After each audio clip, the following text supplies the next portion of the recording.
The man who had raised Charlotte was dying, and he'd asked her to come alone. On a shelf near the window, a worn stuffed rabbit with one bent ear sat like a forgotten witness. Charlotte, come closer. His trembling hands, thin as paper, pressed a small wooden box into hers. Open it. Inside, a yellowed promissory note for $42,000, boldly stamped paid, and a faded color photograph of a little girl clutching a stuffed rabbit. Your biological father, my son Robert. He owed that money to a man named Kevin. Kevin told him he'd take you instead. Robert agreed. I bought you. I paid the debt. I'm your grandfather, Charlotte. I'm sorry. The words settled into her chest, heavier than the box in her lap. Charlotte couldn't speak. 6 days later, in the same dim room, Henry's hand went slack in hers. The machines gave one long, flat note, and then a silence that swallowed everything. At the graveside, autumn leaves fell like confessions, landing on the fresh earth. She stood alone, the wooden box pressed to her chest. He saved me, and I never knew. She closed the wooden box one last time, her fingers tracing the grain. In her kitchen, she tipped the box. The note and photo slid out. Beneath them, leather journals tied with twine and a sealed envelope. He wrote to me every year. Every birthday, every play, every fear. He put it all down, and I never saw. The envelope was yellowed, his handwriting shaky. Open after I'm gone. He knew I'd be here, holding this after he was already gone. She couldn't open it. Not yet. She set it aside, a knot tightening in her chest. She lifted the first leather journal, its spine cracked with age, and opened to the year she turned 7. Today you turned 7. I watched you blow out the candles. I'm sorry I can't tell you the truth. He was there. All those years, he was always there. Entry after entry cataloged her life. School plays, lost teeth, a fear of thunderstorms, each penned with aching precision. You were afraid of the dark. I left the hallway light on every night, hoping you felt it. He never stopped watching over me. He just couldn't speak. Pages blurred through her tears. A school concert, a broken arm, a first heartbreak. He chronicled everything. Then, the unmailed letters, dozens of them, each beginning "My dear Charlotte" and ending with no address. 28 years of words that never reached me, and now he's gone. The sealed envelope still lay on the table, its promise unbroken. She wasn't ready. Days passed. The envelope waited, its unbroken seal a quiet dare. I can't let this sit forever. Whatever he hid, I have to know. She picked it up, her fingers unsteady, and tore the seal in one slow motion. Inside, a handwritten note and a small photograph of a young woman with soft, kind eyes. Jennifer Bradley, 42 Birch Lane, Weston, Vermont. She's your mother, Charlotte. My mother, alive, all this time. She didn't call. She couldn't risk a voice that might break the fragile hope. The road to Vermont unwound through mountains blazing with autumn, each mile a step toward a stranger who shared her blood. What if she doesn't want to see me? What if Henry's secret kept her away? But she kept driving. The box sat on the passenger seat, its secrets now guiding her north. Weston was a postcard of autumn stillness, brick shops, golden leaves, and a sign that read Bindings and Pages. Charlotte pulled over and killed the engine. Her heart hammered as she approached the door. A little bell announced her. The shop smelled of leather, paper, and something like patience. At the counter, a woman with graying hair and an apron was working. She hadn't yet looked up. Then Jennifer lifted her eyes. The awl in her hand slipped, spinning once before it struck the floor. The tools seemed to fall in slow motion, the sound sharp in the quiet room. You came. How do you know who I am? I've been waiting for you, Charlotte. For 28 years. Charlotte couldn't move. The question hung between them, why had Henry kept this woman hidden? Jennifer moved from behind the counter and lifted an old shoebox from beneath the register. This is what I kept. Every newspaper clipping mentioning Henry's family. Every photograph I could find. She lifted out a pile of articles, fundraisers, announcements, a school play photo. Henry sent a photograph every year. On your birthday, he never missed. Until last year. Inside, a chronological spread. A child blowing out candles, a teenager graduating, a young woman walking a dog, all taken from a distance. He kept her in my life without either of us knowing. 28 years of silent connection. This was the last. When it stopped, I knew he was gone. I knew you'd come. Charlotte touched a photo of herself at 16, unable to speak.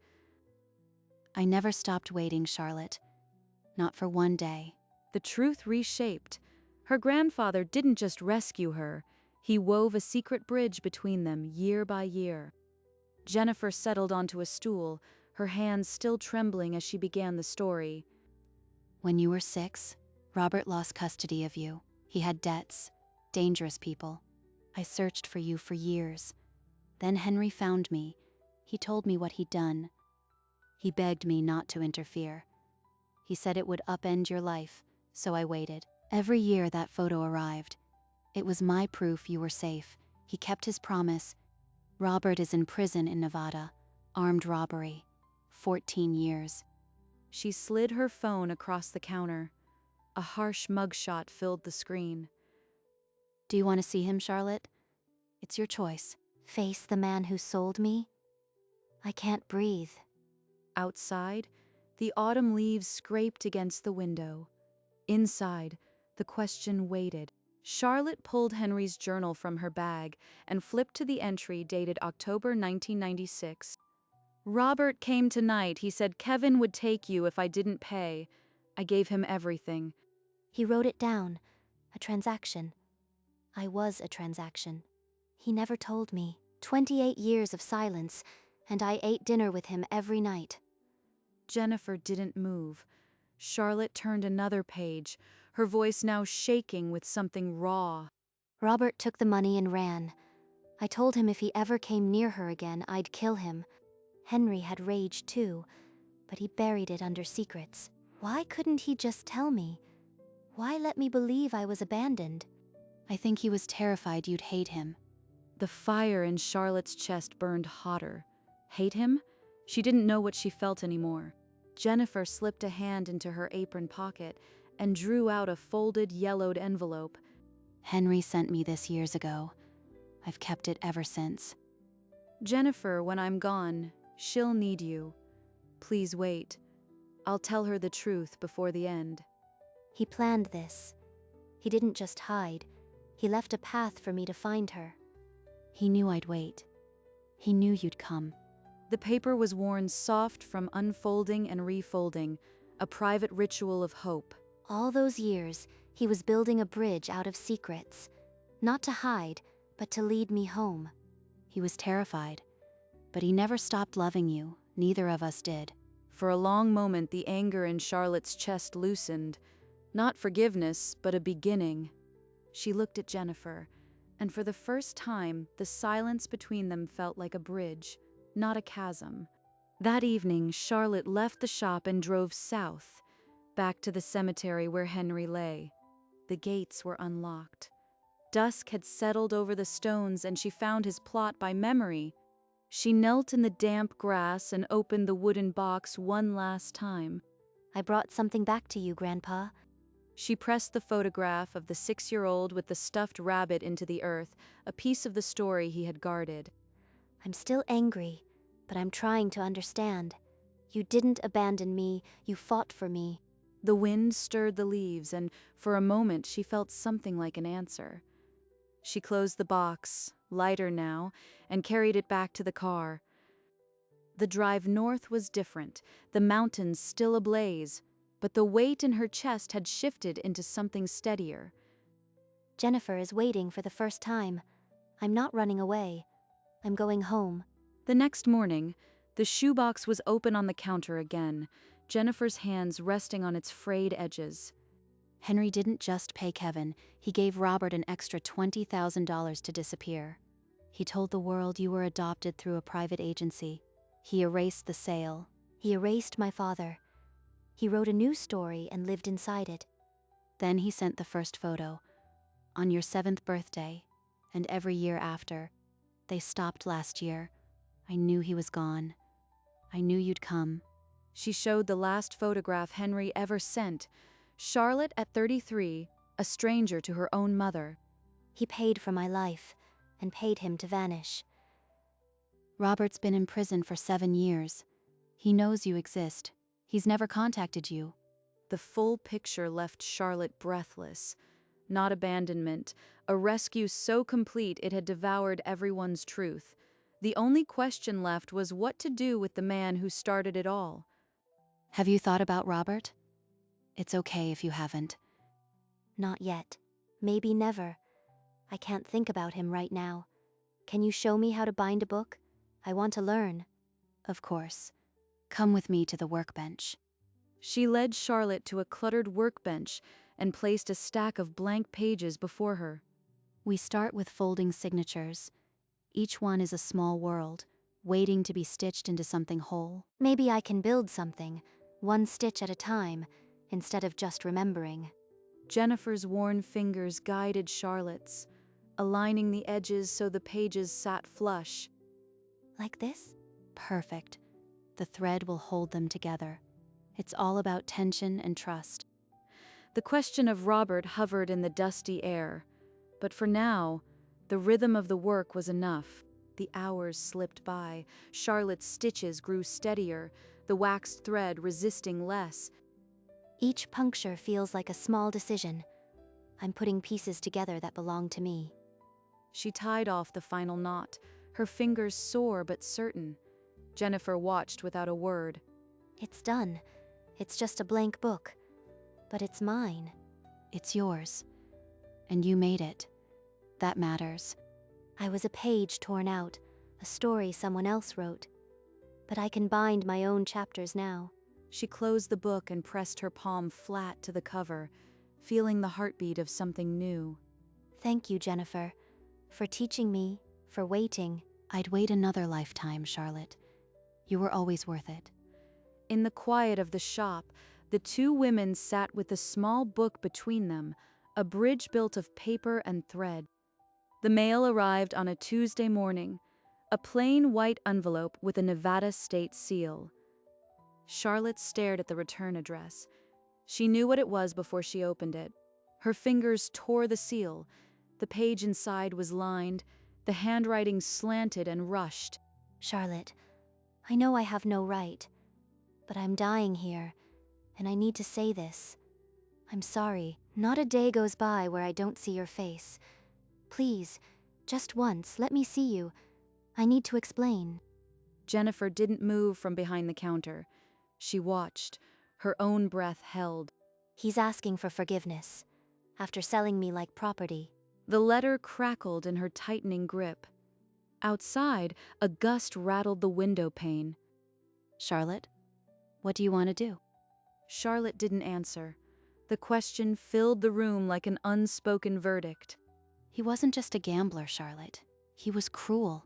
He hit me. He threatened us both. The night he agreed to the sale, he came home with cash in his pocket and told me never to look for you. The mugshot on Jennifer's phone stared out, unrepentant. Charlotte's stomach turned. He wasn't forced. He chose the money over you, over both of us. He wasn't a victim. He was a coward. She ripped the letter in two, the sound tearing through the quiet shop. The pieces drifted to the floor, landing on worn floorboards like a final discard. Charlotte, you don't have to decide anything today. I can't. I can't let that man back into my life. The torn letter lay on the floor, the question of Robert still open, but the answer feeling farther away than ever. That night, Charlotte sat alone at the workbench, a blank journal open before her. She picked up a pen and began to write the words she could never send. Henry, you lied to me my entire life. I'm so angry I can barely breathe. But you bought me with your last dime. You gave me a home, a mother I never knew. Her tears smudged the ink. She didn't stop. I don't forgive you yet. But I finally understand, and I love you, Grandpa. I love you. She folded the page into a folio, pressing the crease with a bone folder. Then she threaded the needle with gold thread, the same thread Jennifer had taught her to trust. Stitch by stitch, she sewed her letter into the spine of a small blank book, binding her heart to his secret. When she finished, she held the book to her chest. The anger wasn't gone, but it had found a place to rest. The next morning, Charlotte walked into the shop, the bell's chimes sounding different, steadier. You look like you've made up your mind about something. I'm not going to Nevada, not to see Robert. Maybe never. That's okay. Whatever you decide. I want to stay here. I want to learn every skill you have, not as a distraction, as a life. Will you let me join you? I want to be your partner. Jennifer's hand stilled on the ledger. She blinked, and a tear escaped. I never let myself dream you'd ask that. Yes. 1,000 times yes. They held each other in the quiet shop, the first embrace of a partnership born from waiting. When they pulled apart, Jennifer reached for a worn Bible waiting to be repaired. "Let's start with something that matters," she said. Over the following weeks, Charlotte gathered every fragile piece, the promissory note, the photographs, Henry's pages, and began to build, stitch by stitch with gold thread. She sewed them into signatures, each puncture a heartbeat. She tucked a pressed wildflower from the cemetery between the leaves, a silent token for Henry. On the inside cover, she inscribed, "For my mother who waited, a promise kept." The book was finished, a promise bound in leather and truth. That afternoon, she placed it on the counter. Jennifer looked up, questioning. This is the story. Henry's journals, the photos, my letter, all of it. For you. Jennifer opened it. Her hands shook as she touched the photograph of the 6-year-old with the rabbit. When she found the inscription, she broke. She held the book against her heart as if it were the daughter she'd lost. Charlotte wrapped her arms around her mother, and in the warm silence, the promise was finally kept. When they drew apart, Charlotte's eyes were bright, her breath unsteady but her smile real. Listen to this. She took her first step on the same day I paid Kevin. I never felt poorer or richer in my life. He gave everything, and I never even thanked him properly. He knew. He wrote it here. She didn't need to thank me. She needed to live. All those years I thought I was unwanted, but I was bought. Twice. Once by greed, once by love. My parents sold me at 6 to pay a gambling debt. But the bidder, he was my real grandfather. He bought me back. And I never stopped loving either of you. Not for a single second. They wept and laughed until the tears blurred the ink on the page. But the story needed no explanation now. For the first time, the past was not a wound but a thread, one that had sewn them together across decades. And in the quiet shop, mother and daughter turned the page together. A week later, Charlotte hammered a small nail into the shop wall and hung the old photograph of the little girl with the stuffed rabbit. Beside it, she hung a new frame. A picture taken that morning, her and Jennifer arm in arm, both smiling. Let the world see it. Our story, not the one they might guess. There's one more thing. Outside, above the door, a freshly painted wooden sign read, "Mother and Daughter Bookbinding." It's real now. Welcome home, Charlotte. Charlotte looked at the sign, then at Jennifer, and felt something settle deep in her chest, a belonging she had never known. Thank you, Mom, for never giving up. The shop, once a silent testament to waiting, now breathed with the rhythm of a shared life. Inside, the two women returned to their workbenches, the sign above them a quiet declaration that the silence was over. The afternoon sun draped gold across the shop, warming the spines of old books and catching the dust in its slow drift. At the workbench, Charlotte's needle pierced through a signature, each stitch a quiet meditation on all that had been restored. Jennifer sorted a new shipment of linen thread, her fingers moving with the ease of years. Then the bell jingled. A customer in a wool coat stepped inside, shaking off the autumn chill. Good afternoon. Looking for something special or just browsing? Handmade journals are on the shelf by the window. I can show you the custom binding options. The customer smiled and moved deeper into the shop, the old floorboards creaking underfoot. Jennifer caught Charlotte's eye, and they shared a small, knowing smile, the kind that doesn't need words. Outside, the village settled into evening, the shop's light a steady glow in the fading daylight. And inside, two women worked on, no longer strangers, no longer waiting. As the shop quieted, Charlotte lifted a small antique locket from around her neck. It was the one her grandfather had given her years ago, a gift she never knew held a deeper weight. With a soft click, she opened it. Inside were two miniature photographs, one of Henry younger and one of her as a child. She stared at his face, a man who had loved her enough to lie, enough to pay any price. Then she gently snapped it shut, the gold warm against her skin. The day had ended.